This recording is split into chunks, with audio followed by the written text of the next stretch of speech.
चक्रवर्ती सम्राट पद पर भगवान ऋषभदेव जी के बड़े पुत्र महाराज भरत जी विराजमान थे। भगवान ऋषभदेव ने अपने संकल्प मात्र से उन्हें पृथ्वी की रक्षा करने के लिए सामर्थ्य देकर राजा पद पर विराजमान किया। महाराज भरत जी का विश्वरूप की कन्या पंचजनी से विवाह हुआ। पंचजनी के गर्भ से उनके सुमति, राष्ट्रभृत, सुदर्शन, आवरण और धूम्रकेतु नाम के 5 पुत्र हुए, जो भरत जी के समान ही थे। इस वर्ष का, जिसका नाम पहले अजनाभ वर्ष था, भरत जी के नाम से ही इसका नाम भारत वर्ष हुआ।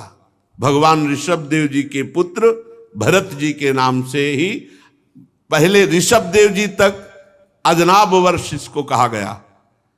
भरत जी जब राजा बने तो उनके नाम से इस देश का नाम भारत वर्ष हुआ, श्रीमद् भागवत के अनुसार। महाराज भरत जी तो स्वभाव से ही भगवत भजन परायण और बहुज्ञ, सब शास्त्रों का ज्ञान, राजनीति का ज्ञान। जैसे उनके पिता पितामह राज्य करे वैसे ही भरत जी राज्य किए। बड़े वात्सल्य भाव से दुलार करते हुए अपनी प्रजा का पालन किया और छोटी बड़ी बहुत सी यज्ञों का अनुष्ठान किया।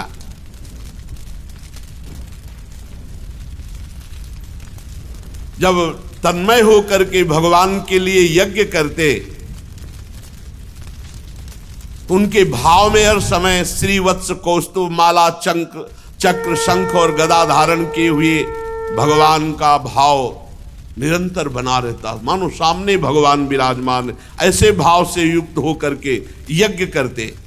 दिनों दिन इनकी वेग पूर्वक उत्कृष्ट भक्ति बढ़ने लगी। 1 करोड़ वर्ष तक स्वस्थ रह करके राज्य शासन किया। 1 करोड़ वर्ष तक। अब मन में राज्य से उदासीनता बढ़ी, अब भगवान का भजन करें। वैसे तो यज्ञ आदि के द्वारा सब अपने जो पुत्र थे उनको यथा योग्य राज्य संपत्ति दे दी और आप निकल पड़े राजमहल से। पुलहाश्रम हरिहर क्षेत्र में आकर के भजन करने का दृढ़ निश्चय किया। वहां चक्र नदी है, गंडकी नदी, जिनमें शालिग्राम भगवान प्रकट होते हैं। ऊपर नीचे चक्र का चिन्ह होता है।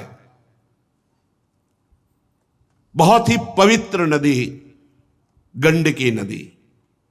बड़े बड़े ऋषियों के आश्रम। उसी पुलहाश्रम में एकांत में अकेले रह करके वो भगवान का चिंतन करने लगे भरत जी महाराज।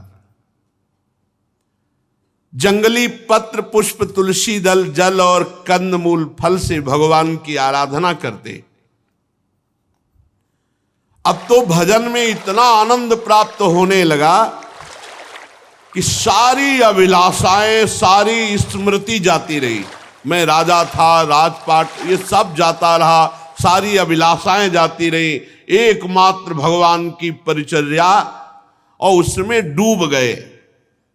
भगवान का चिंतन करते करते रोमांच हो गया, आंखों से अश्रु बह रहे, हृदय द्रवीभूत हो गया, दृष्टि स्तब्ध रुक गई। भगवान के श्री चरणों के ध्यान में ऐसी स्थिति भरत जी की, शरीर रोमांचित, आंखों से अश्रु बह रहे, एक काकार वृत्ति। देख लो माया कहां से घसीटती है। परमानंद की बाढ़, हृदय डूब रहा है। अब ये भी स्मरण नहीं कि भगवान की पूजा करनी, भगवान की स्मृति में डूबे हुए। इस प्रकार रोज गंडकी नदी में स्नान करना, शरीर पर कृष्ण मृगचर्म धारण करना और त्रिकाल 3 काल स्नान करना। त्रिकाल स्नान के कारण उनकी जो केश हैं वो जटाओं में परिणित हो गए। तो एक दिन स्नान करने के लिए गए, स्नान किया और नदी में हृदय तक खड़े होकर, छाती तक 3 मुहूर्त तक धारा में खड़े होकर जप करते। इसी समय एक हरनी प्यास से व्याकुल हो जल पीने के लिए आई और वो गर्भवती थी। नदी के तीर पर जहां धारा में खड़े जप कर रहे थे वहीं वो पीछे से जल पीने आई। अभी वो जल पी ही रही थी, बहुत भयंकर सिंह की दहाड़ सुनाई दी और वो डरपोक स्वभाव भी होता है और हरनी वो डर गई और वो भीषण शब्द ऐसा लगा कि उसको लगा कि मेरे पीछे ही सिंह है। बड़ी ऊंची छलांग होती हिरण की। अब उसे लगा मेरे प्राणों पर बन आई, तो एकदम किनारे से ही छलांग मारी कि धारा को, गंडकी नदी की पार कर जाए। अब वो जो छलांग मारने की प्रक्रिया थी उससे गर्भ योनि द्वार से निकल करके जल की धारा में गिरा। अब वो मृगी गर्भवती थी तो छलांग मार के पार तो नहीं जा पाई, वो भी गिर गई, डरी हुई थी, वहीं मर गई। अब ये दृश्य भरत जी जप करते हुए देख रहे थे। उन्होंने देखा कि हरनी तो मर गई, जो बच्चा था वो जल में प्रवाहित हुआ, दौड़ पड़े। राजर्षि भरत जी दौड़ पड़े मंत्र जप छोड़ करके, और दौड़ना ही चाहिए, और दयावश उसको गोद में उठा लिया, हिरण के बच्चे को, और अपनी कुटिया पे ले आए जो फूस आदि की बनी होगी। छोटा बच्चा तो बड़ा अच्छा लगता है, फिर मृग का तो और। भरत जी को ऐसी शीतलता मिली मानो जैसे राजपाट पुत्र सब छोड़ के आए थे तो एक विरह होता है, वो जान नहीं पाए कि वो अभी विरह। कितनी ऊंची स्थिति का वर्णन किया है। भगवान के चरणारविंद के ध्यान में शरीर पुलकित तो रोमांच, और ऐसी स्थिति कि अब क्या पूजा करनी ये भी सुध नहीं रह गई। अब उस बच्चे को रात दिन छाती से लगा के रखना और दुलार करना, बस 2-3 दिन में वो तो चलने तो 2-4 घंटे में लगता है, 2-3 दिन में तो छलांग मारने लगा। अब उसी के लिए हरी हरी घास बिन के लाना और छाती से लगाए हैं, गले में बैठा ले हैं, पुचकारते, चूमते, हृदय से लगाते। अब सब यम नियम पूजा छूट गई, भगवान का चिंतन छूटने लगा। ये खास बात। ऐसा विचार करने लगे, देखो काल चक्र का प्रभाव, ये अपनी मां से अलग होकर मेरी गोद में आ गया, अब ये मेरा शरणागत है, अब मैं इसे नहीं छोड़ सकता, क्योंकि मैं ही इसका माता पिता भाई बंधु हूं, मैं ही इसका संगी हूं, मेरे सिवाय इस जगत में इसका कोई है नहीं, और ये भी मुझ पे बहुत विश्वास करता है। और वो भी छोटा बच्चा तो अपने छोटे छोटे सींगों से ऐसे करता, भरत जी के कांधे पे प्रेम है। अब पूरे परिवार का प्रेम छोड़कर एकांत भजन कर रहे थे, भगवान से प्रेम हटा हिरण के बच्चे में। अब उसके प्यार दुलार के लिए कांधे पे चढ़ा के ले जाते, जहां हरी हरी घास होती तोड़ तोड़ के उसके पवाते, दुलार करते। हरिण के बच्चे में ऐसी आसक्ति हो गई कि उठते बैठते सोते टहलते भोजन करते, जो भी हर समय उसी को पास रखना, गोदी में बैठा ले रहना, दुलार करना। अब उनका जो भी भाव था वो पूरा हिरण में लग गया, और एक भय सता गया, कहीं मैंने छोड़ दिया भेड़िया खा गया तो, कहीं व्याघ्र खा गया तो मुझे तो बड़ा दोष लगेगा कि शरणागत का त्याग कर दिया। नहीं नहीं, तो वो वन में टहलाने के लिए ले जाते, कुटिया में उसी का दुलार कर। अरे इतना दुलार हो गया कि भगवान का भजन सब छूट गया। ये बड़े आश्चर्य की बात है कि जिस भजन के लिए उन्होंने राज रानियों का पुत्रों का त्याग किया, वही भजन का त्याग हो गया हिरण के बच्चे से। कभी कभी हृदय में इतना द्रवित हो जाता कि हिरण के बच्चे को छाती से लगाते, दुलार करते, कांधे पे बैठा लेते, गोद में लेते, बस उसी के दुलार में। अगर कुछ नित्य नैमित्तिक कर्म करना, मानो स्नान करना है, तो अब मंत्र जप करते हुए नहीं, हिरण को देखते ऐसे उसको पकड़े हुए, ऐसे डुबकी मारी, हिरण न छूट जाए।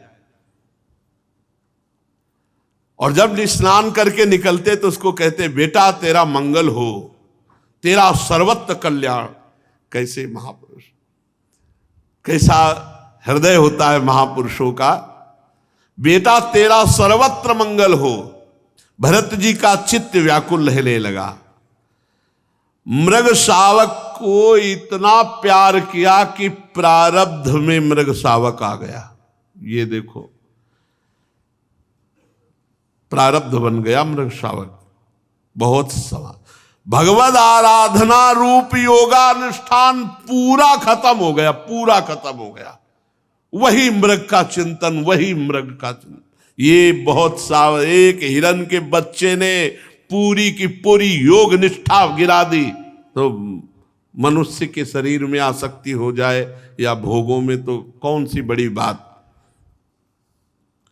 नहीं तो सोचो परीक्षित, जिन्होंने मोक्ष मार्ग में भगवत प्राप्ति के लिए अपने हृदय से उत्पन्न पुत्र पत्नी आदि का प्यार त्याग दिया, वो हिरण शिशु में ऐसे कैसे आसक्त हो गए। शब्द लिखा है, राजर्षि भरत हिरण रूपी विघ्न के वशीभूत होकर भगवद योग मार्ग से भ्रष्ट हो गए। भ्रष्ट हो गए, योग मार्ग से भ्रष्ट हो गए। उस मृग छौने के पालन पोषण लाड़ प्यार में भूल गए भगवान को, और जिसका टलना अत्यंत कठिन है वो वेगशाली कराल काल सिर पर चढ़ाया। भरत जी की मृत्यु का समय आया और भगवान की लीला कि उस समय हिरण सिराने ही बैठा था, शोकातुर।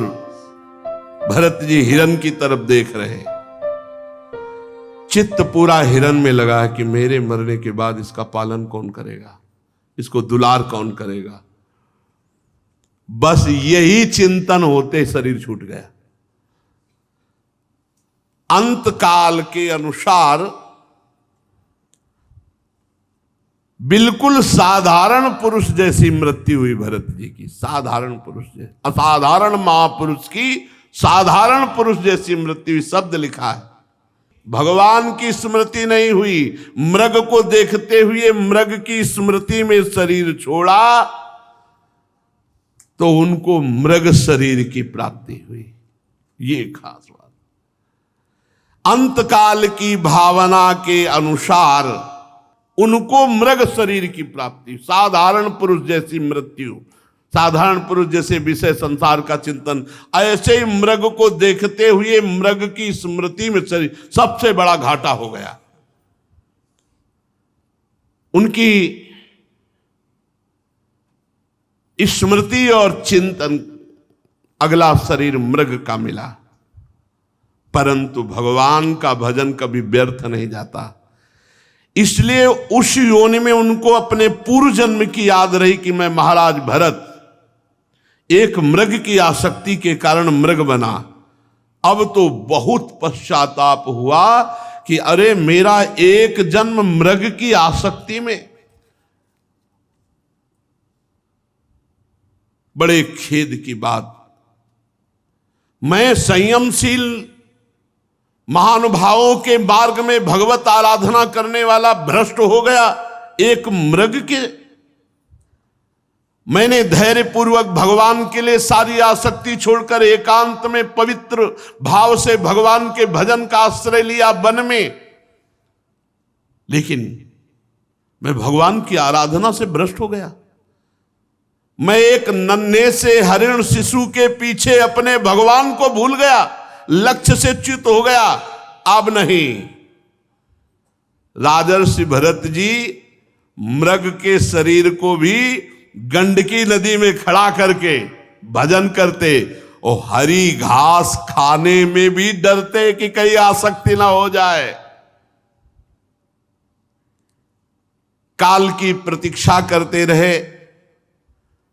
कुछ समय बाद सूखे पत्ते खा करके गंडकी नदी में भजन करते हुए मृग का शरीर छूटा। प्रारब्ध जब मृग शरीर छोड़ा तो भगवान सुखदेव जी कहते हैं, हे राजन परीक्षित, आंगिरस गोत्र में जो बहुत ही ब्रह्म संबंध से युक्त और ब्रह्म कर्म से युक्त ऐसे ब्रह्म ऋषि के यहां जन्म हुआ भरत जी का। यही नाम पड़ा जड़ भरत। आंगिरस गोत्र में शम दम तपस्या स्वाध्याय वेदाध्ययन त्याग अतिथि सेवा संतोष तितिक्षा विनय विद्या अनुसूया आत्मज्ञान एवं आनंद सभी गुणों से महान श्रेष्ठ ब्राह्मण के कुल में जन्म हुआ। वैसी ही इनकी माता विद्याशील आचार रूप उदारता से संपन्न पातिव्रत धर्म धारण करने वाली ऐसी जगह जन्म हुआ। 9 पुत्र हुए और दूसरी पत्नी से एक पुत्र और एक कन्या। इनमें जो पुत्र थे वो महाराज भरत जी थे। मृग शरीर का परित्याग करके इस जन्म में ब्रह्मबोध संपन्न महापुरुष के रूप में जन्मे। अध्यात्म ज्ञान पढ़ना नहीं पड़ा क्योंकि मृग शरीर में ही भजन पूर्ण हो गया। यद्यपि पशु शरीर में भजन नहीं होता, लेकिन ये राजर्षि भरत के रूप में जो भजन किया और परहित के लिए अपना जीवन अर्पित कर दिया, उसके प्रभाव से मृग शरीर में भी पूर्व स्मृति और भजन ये बना रहा। उसके प्रभाव से अब जो जन्म हुआ वो ब्रह्मबोध संपन्न महापुरुष के रूप में। पूरी याद है, मैं राजर्षि भरत था, चूक हो गई, मृग बना, अब आकर के मैं इस ब्रह्म ऋषि के कुल में जन्मा हूं। पूर्व जन्म का पूरा स्मरण होने के कारण अब कोई विघ्न ना हो जाए, इसलिए वो पागलों जैसी वृत्ति में रहते बाल्यावस्था से ही। हर समय भगवद स्मरण परायण, ओठ बंद और पागलों जैसी चेष्टा। श्री भगवान के चरणों का स्मरण मूर्ख, पागल, अंधा, बहरा ऐसा अपने को दिखाने लगे बचपन से ही। क्यों? कोई प्यार न कर बैठे, कहीं किसी से अपनापन न हो जाए। पिता को बड़ा प्रेम था इनके ऊपर, क्योंकि ये ब्रह्मबोध संपन्न महापुरुष थे। पर सबको पता चल गया था कि ये बालक पागल है। शास्त्रानुसार समावर्तन पर्यंत जो पूर्व के अर्थात विवाह के पूर्व के जितने संस्कार ब्राह्मणत्व के हैं वो सब उपनयन संस्कार आदि से युक्त किया। पर देखें, ये तो बेटा पागल है। पिता का कर्तव्य है पुत्र को शिक्षा देना, इसलिए बड़े प्यार से समझाते। शौच के बाद ऐसे पवित्र हुआ जाता है, ऐसे आचमन किया जाता है, ऐसे ऐसे रहना चाहिए। भरत जी बिल्कुल उपदेश के विरुद्ध आचरण करते, जैसा उपदेश उसके विरुद्ध आचरण करते। क्यों? पिता की आसक्ति हम पे ना हो जाए, हमारी आसक्ति पिता पे ना हो जाए। बहुत उपाय किया कि गायत्री मंत्र याद करवा दे। 4 महीने पूरा प्रयास किया, वर्षा काल में एक भी छंद याद नहीं करवा पाए। फिर बसंत, ग्रीष्म, चैत्र, वैशाख, ज्येष्ठ, आषाढ़ प्रणव सहित गायत्री मंत्र याद कराने का पूरा प्रयास किया, लेकिन पागल जैसी चेष्टा। पूर्ण विद्वान, बड़ा हृदय में दुख हुआ कि ये मेरा बेटा पागल है, और ये पता ले कि ये बेटा ऐसा है कि कुल के कुल परम पावन कर देगा।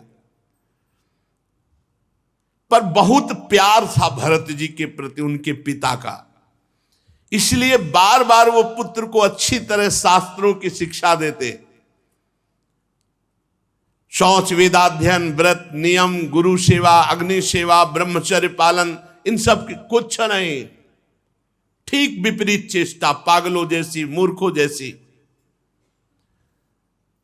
वो हार गए और कुछ समय बाद उनका शरीर पूरा हो गया पिता का। अब तो स्वतंत्र हो गए, क्योंकि और कोई प्यार ही नहीं करता था, पिता ही प्यार करते थे। इन महापुरुष को पागल, मूर्ख समझकर कोई प्यार नहीं करता, केवल पिता प्यार करते थे। वो भी पधार गए। अब तो कोई बोलने वाला नहीं। जो भाई थे वो समझते थे मूर्ख और पागल है। वो कर्मकांड को सब कुछ समझने वाले विद्वान ब्राह्मण थे। अब ब्रह्म ज्ञान रूपी परा विद्या का सिद्ध महापुरुष भरत जी को कौन जाने, इसलिए वो भरत जी के प्रभाव को न जानने के कारण ये मूर्ख है ऐसा समझकर उपेक्षा करते। पिता के परलोक सिधारने पर बड़ी अव्यवस्था भरत जी के साथ, क्योंकि भाई लोग मूर्ख समझते थे, पागल समझते थे। बचा खुचा बाछी अन्न जैसे पशुओं को फेंका जाता है, ऐसे उनको दे, वो आराम से शरीर का प्रारब्ध है ऐसा मान के पा लेते। कोई काम बताते वो काम कर, कोई मार रहा है, कोई अपमान कर रहा है, कोई थूक रहा है, वो बिल्कुल वैसी पागल। और ब्रह्म बोध परा विद्या के सिद्ध महापुरुष भरत जी के अंदर कोई मान अपमान का विचार ही नहीं रह गया था। साधारण लोग जो नर पशु कहे जाते हैं, नर पशु, मनुष्य रूप में पशु रूप, जो भगवान से विमुख केवल संसार के राग में लगे, वो उनको पागल करके अपमानित करते। कोई थूक देता, कोई ईंट मारता, कोई। भरत जी पराब्रह्म विद्या के ज्ञानी महापुरुष, पर पागलों जैसी वृत्ति। कोई उनको मूर्ख कहता, कोई पागल कहता, प्रायः पागल करके ही पुकारा जाता है। और ब्रह्मबोध संपन्न महापुरुष। तो भरत जी भी ठीक वैसे ही स्वांग रचते कि सब पागल समझे, उसी के अनुरूप भाषण करते भरत जी। जैसे लोग उनको मूर्ख और पागल समझते, तो वैसे ही चेष्टा करते कि हाँ वास्तविक ये पागल और मूर्ख है। कोई कोई तो इनको अपने काम में लगा लेता। अब जवान है, चल चारा काट रहे, गोबर फेंकवा रहे, जैसा वो कहते वैसी काम। कोई अपने काम के लिए खेत में ले जाता, कोई मजदूरी कराता। अब बाद में जला भुना बासी अन्न फेंक देते सामने। क्या स्थिति महापुरुष की। उसी को ऐसे, हे शरीर तेरा प्रारब्ध। अब वो बाल ब्रह्मचारी अखंड शरीर वैसे ही पुष्ट बलवान, जीव के स्वाद की कोई वस्तु ही नहीं, जली सड़ी बासी ऐसे ही दे देते हो। खूब दिन भर मेहनत कराते भरत जी से। ये किसी कारण से उत्पन्न होने वाला शास्त्रीय ज्ञान नहीं, स्वतः सिद्ध भगवत स्वरूप ज्ञानानंद में निमग्न महापुरुष, आत्मबोध प्राप्त महापुरुष। क्योंकि भजन के बल से आत्मबोध प्राप्त हुआ, इसलिए बस एक मोटा यज्ञोपवीत शरीर में पिता ने जो पहला दिया था जब से, वो यज्ञोपवीत और नीचे का वस्त्र, बस ऐसे ही रोड में पड़े हैं, रास्ते में पड़े हैं, कोई दे दिया खाए, कोई काम में लगा लिया, पागलों जैसे। बहुत अष्ट पुष्ट स्वस्थ शरीर। सर्दी गर्मी बरसात सब खुले पे सहना, अपमान आदि, चूंकि देहाभिमानी नष्ट हो चुका है इसलिए कोई क्लेश नहीं। जैसे आग राख से ढक जाए पर अंदर आग है, जैसे मणि के ऊपर धूल लग जाए, ऐसे ही महाराज न कभी स्नान करते न कोई शरीर सफाई। सर्दी गर्मी बरसात आंधी इसमें लिखा हुआ है, नहाना धोना कोई मतलब नहीं। भगवत स्वरूप शीतोष्ण वात वर्षेषु, गर्मी ठंडी हवा वर्षा, वृष इवानावृतांग, सांड की तरह खुले शरीर सहते, पृथ्वी पर पड़े रहते, कभी स्नान नहीं करना, कभी हाथ पैर नहीं, मुंह नहीं धोना, कभी नहीं। स्थिति इनको प्राप्त हो गई। 3 बार स्नान साधन में करते थे पीछे गंडकी नदी में, 3 बार शरीर पर अंगुलों मैल जम गया था। क्या सुंदर स्थिति है, क्या सुंदर स्थिति है। ब्रह्मतेज ऐसे जैसे धूल से ढका हुआ महामणि, एक मैला कुचैला कपड़ा है कमर में बस, और एक मैला यज्ञोपवीत।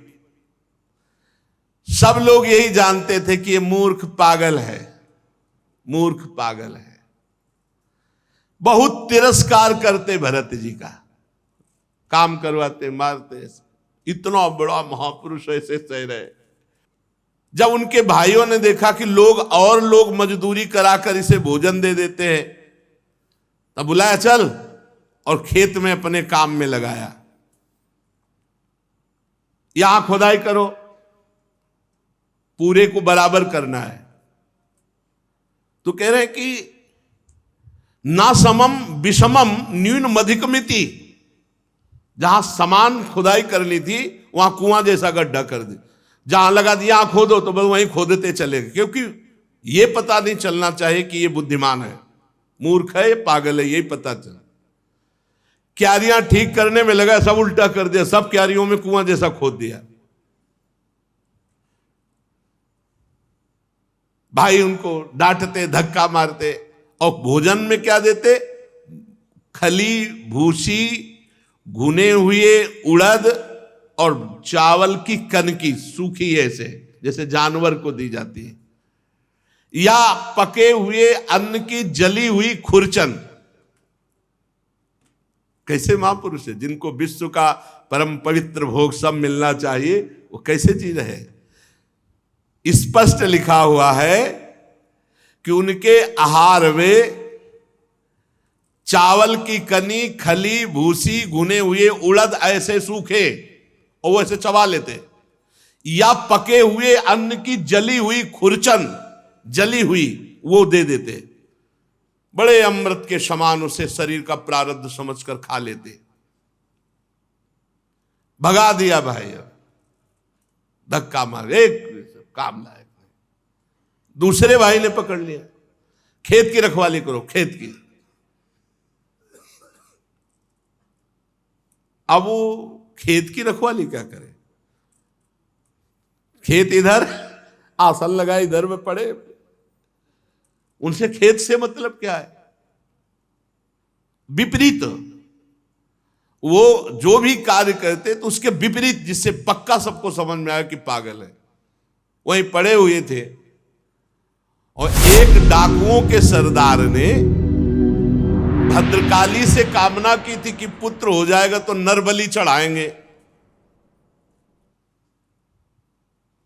नरबलि मतलब मनुष्य को काटेंगे आपके सामने, और संयोग से पुत्र हो गया तो भद्रकाली को मनुष्य की बलि देने के लिए एक पुरुष को पकड़वा मंगाया। हो तो राजा था, दस्युराज।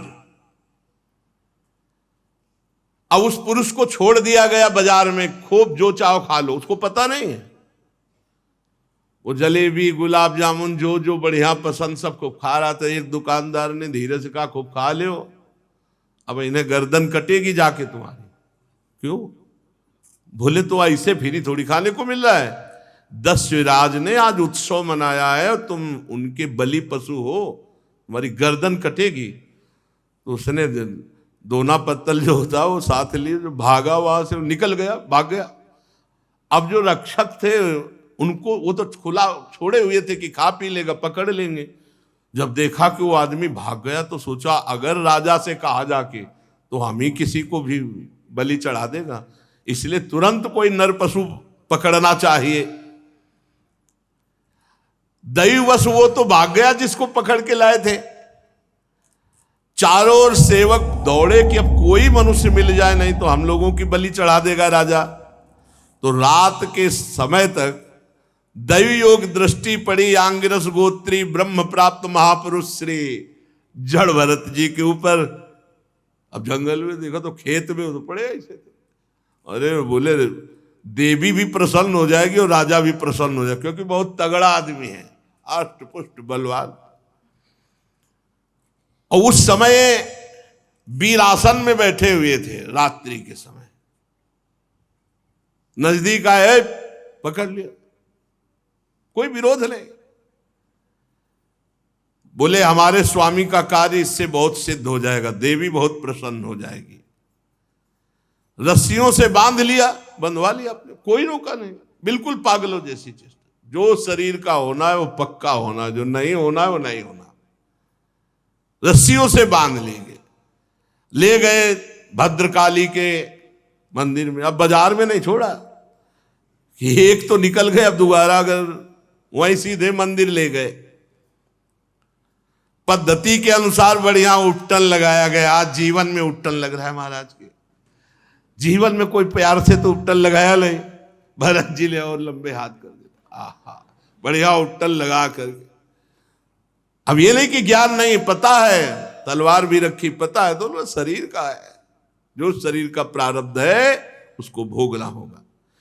विधि पूर्वक बढ़िया इत्र फुले लगा के स्नान, सब नए नए वस्त्र पहनाए गए, चंदन लगाया गया, माला जैसे अब गर्दन कटनी है तो माला भी। फिर सुंदर खीर पुआ भोजन डट के भरत जी ने खाया। कोई चिंता नहीं, पता है अज्ञानी थोड़ी, परम ज्ञानी है। फिर धूप दीप से आरती की गई, क्योंकि बलि चढ़ाना है। इसके बाद शुरू हुआ ढोल बजना, मृदंग ढोल, और भद्रकाली जी के सामने इनको ले जाया गया, भरत जी को। और कहा गया सर नीचा करके ऐसे झुका के बैठ जाओ, घुटने के बल सर नीचा करके आराम से बैठ, कोई परेशानी नहीं। और आदमी तो चिल्लाए लगते, अरे चिल्लाए क्योंकि सामने भारी तलवार वजन वाली पूजन की हुई रखी हुई थी। भरत जी ने देखा प्रारब्ध है, सर झुका दिया। दस राजा आया और अभिमंत्रित वो बहुत वजन वाली खड्ग उठाई तलवार। अब ये तो ब्रह्मस्वरूप महापुरुष, वो रज और तम से मिश्रित स्वभाव वाला दस्युराज उन्मत्त होकर के जो ही ऐसे तलवार उठाई, एक तो ब्रह्म ऋषि, दूसरे ब्रह्मबोध संपन्न, शरीर राग रहित ब्रह्मबोध संपन्न महापुरुष के जेव ही गर्दन पर तलवार प्रहार करने के लिए की, भद्रकाली के शरीर में ब्रह्म तेज से आग पैदा हो गई। भद्रकाली को असहनीय हो गई, चीख पड़ी, मूर्ति फाड़कर निकल पड़ी और वही तलवार लेकर के अपने जितने पूजा करने वाले थे सबकी गर्दनें उड़ा दी। बड़ा भयानक हाहाकार मचा दिया। भद्रकाली है, विकराल अट्टहास। ये देखो ब्रह्मबोध संपन्न हुआ, रस्सी से बांध लाए तो बंध के आ गए, नहा दिया तो नहा लिया, खवा दिया खवा दिया, गर्दन झुकाओ गर्दन झुका दी, अंबा प्रकट हुई, सबको काट डाला। अब कोई बांधने वाला ले तो चल दिया। ये है ब्रह्मबोध संपन्न महापुरुष की स्थिति। और माता जी अट्टहास करके गरज रही, केवल भरत जी वहां जिंदा है और सबको मार डाला, सबको काट दिया माता जी ने। सत्य है एवमेव खलु महदविचारातिक्रमः कार्ष्णेनात्मने फलति। सत्य है कि जो महापुरुष का अपराध करेगा सर्वनाश हो जाएगा, कोई भी हो। महापुरुष के अपराध से डरना चाहिए। दैवी शक्ति भी रक्षा नहीं, अपने उपासकों की गर्दनें काट दी माता जी ने। भगवत भक्त परमहंसों के लिए देखो सिर कटने का अवसर आने पर भी कोई भय नहीं, और बच गए तो कोई हर्ष नहीं, उठे और चल दिए।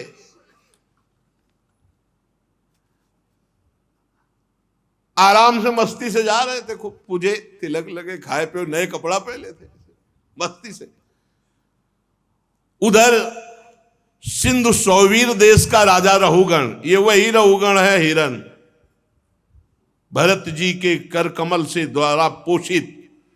अब ये भला आकर सिंधु सौवीर देश का राजा, और ये जा रहे थे कपिल भगवान से सत्संग करने, पालकी में बैठ के। कहा था ना भरत जी ने हिरन के रूप में जब ये थे कि बेटा तेरा सर्वत्र मंगल हो, अर्थात मैं तेरा सर्वत्र मंगल करूंगा। पालकी पर चढ़कर जा रहा था, जब इक्षुमती नदी के किनारे पहुंचा तो पालकी उठाने वाले कहारों के जमादार के एक कहार को बुखार आ गया और वो डगमगाने लगी पालकी, असमर्थ। तो कहा भाई एक नया किसी को खोज लो, राजा है वो तो हुक्म पे। तो इन्हीं को देखा, बढ़िया नए कपड़ा पहले, खीर पाए, तिलक लगवाए, आ रहे थे। सोचा ये बहुत हष्ट पुष्ट मनुष्य है, जवान है, बैल जैसी ताकत है, बहुत बढ़िया कहार का।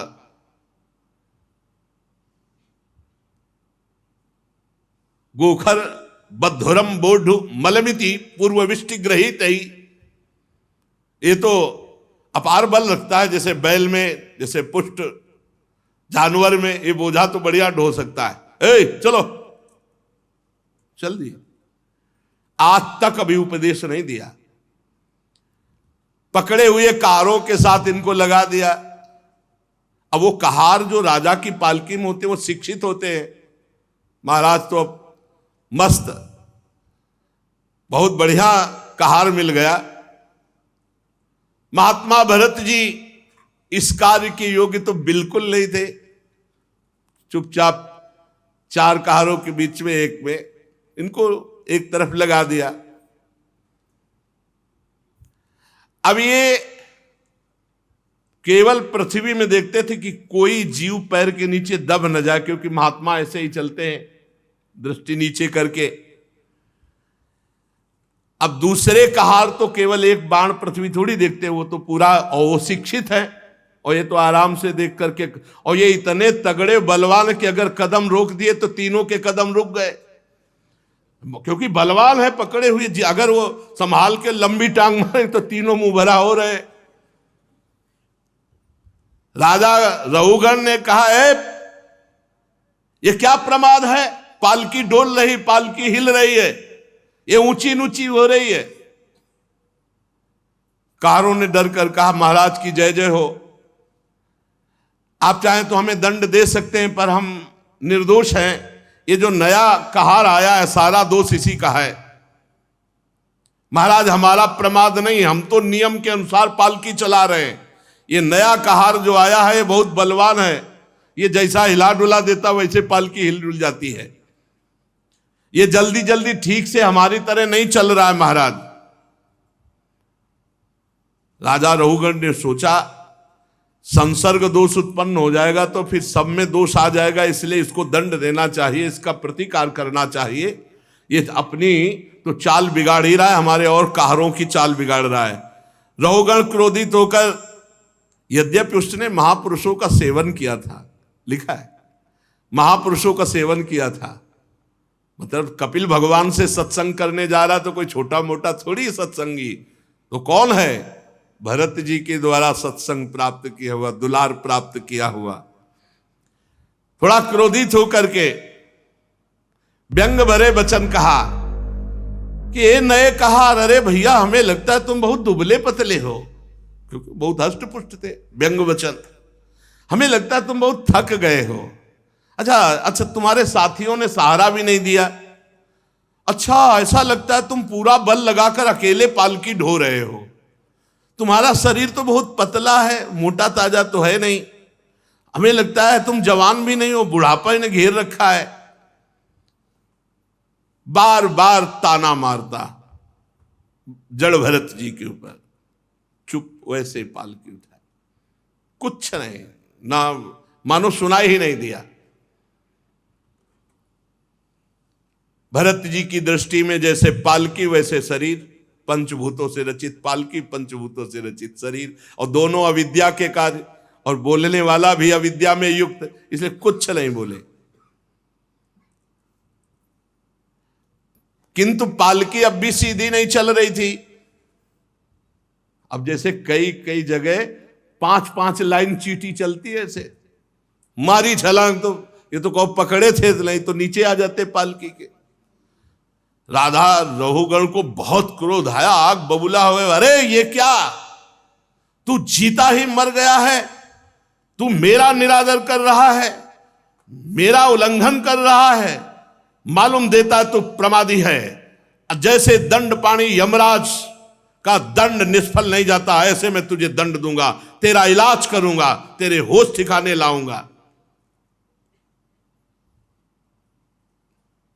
जड़ भरत जी ने एक बार देखा कि इलाज तो गुरु हमने तुम्हारा कर ही दिया है इलाज तो हो ही गया है तुम्हारा, क्योंकि तुमको कांधे पे ले लिया, पहले भी कांधे पे लिया था और अब भी कांधे पे लिया है। हमें 3 जन्म लगे, अब तुम्हारा इलाज पक्का हो जाएगा।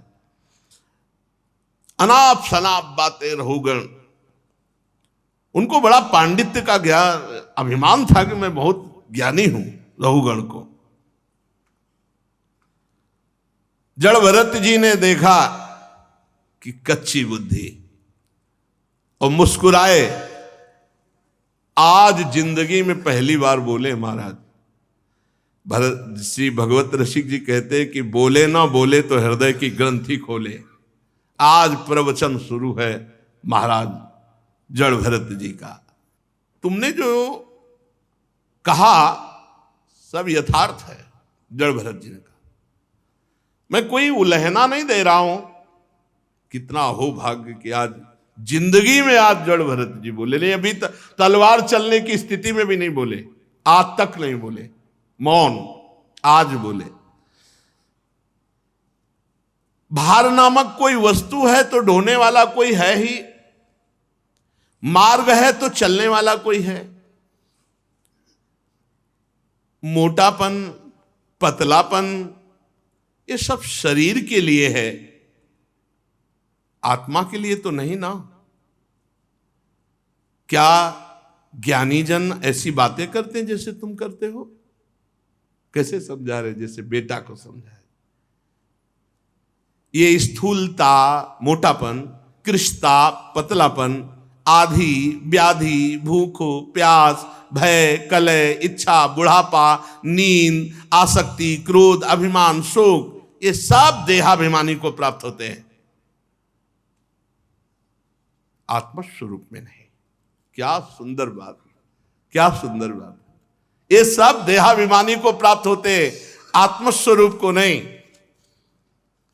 राजन, तुम जो कहते हो मैं तुम्हें दंड दूंगा, मार दूंगा, ये विकारी पदार्थों को, निर्विकार स्वरूप को नहीं, मेरे स्वरूप को नहीं। बहुत सुंदर। जड़ भरत जी की दृष्टि और वचन और तत्व का उपदेश। अब तो रहुगण कूद पड़ा पालकी से, साष्टांग दंडवत हुआ, क्योंकि ऐसा कोई ब्रह्मबोध संपन्न महापुरुष ही बोल सकता है। नमो नमः, नमो नमः, बार बार चरणों में गिर रहा है रहुगण। प्रभु मैं आपको बार बार नमस्कार करता हूं, बार बार नमस्कार करता हूं। मैं समझ ही नहीं पा रहा आपके ज्ञान को, विशुद्ध आत्मबोध। आपने जगत का उद्धार करने के लिए देह धारण किया, योगेश्वर, परमानंद स्वरूप। आप तो बहुत उच्च कोटि की अवस्था को प्राप्त महापुरुष है। एक जड़ ब्राह्मण का वेश धारण किए हुए नित्य ज्ञानमय स्वरूप को जन साधारण की दृष्टि से ओझल किए हुए अपने को पागल जैसा दिखाने वाले, हे अवधूत शिरोमणि, नमो अवधूत द्विज बंधुलिंग निगूढ़ नित्यानुभवाय तुभ्यम। मैं आपको बार बार नमस्कार करता हूं। प्रभु, जैसे प्यासे को पानी अमृत जैसा मिल जाए, ऐसे आपकी वाणी मुझे शीतलता प्रदान, जैसे ज्वर पीड़ित को ठीक औषधि मिल जाए। प्रभु मैं देहाभिमान रूप विषैले सर्प से डस लिया गया था, आज आपके अमृतमय वचन औषधि का काम कर रहे हैं। महाराज जड़ भरत जी के उपदेश से अज्ञान की ग्रंथि का भेदन हुआ रहुगण का, और वो परम पद को प्राप्त हुआ। राजर्षि भरत के विषय में ज्ञानी जन ऐसा कहते हैं कि जैसे गरुण जी की होड़ कोई मक्खी नहीं कर सकती, ऐसे महात्मा भरत जी की होड़ कोई राजा मन से भी नहीं कर सकता। जैसे गरुण जी की होड़ कोई मक्खी नहीं कर सकती, ऐसे जड़ भरत जी की होड़ कोई राजर्षि नहीं कर सकता। उन्होंने युवावस्था में ही अपनी पत्नी पुत्र आदि सबका त्याग करके भगवान के लिए साधन किया, और तीसरे जन्म में भगवत प्राप्त महात्मा हुए। जो महाराज भरत जी का,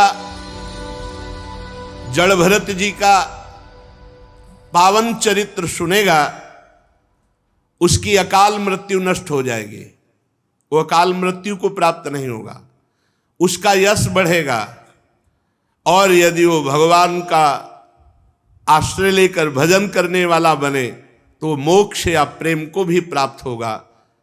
जो जड़ भरत जी के पावन चरित्र को सुनेगा या सुनाएगा, उसको यदि कोई अन्य कामना भी है तो उस कामना की पूर्ति हो जाएगी।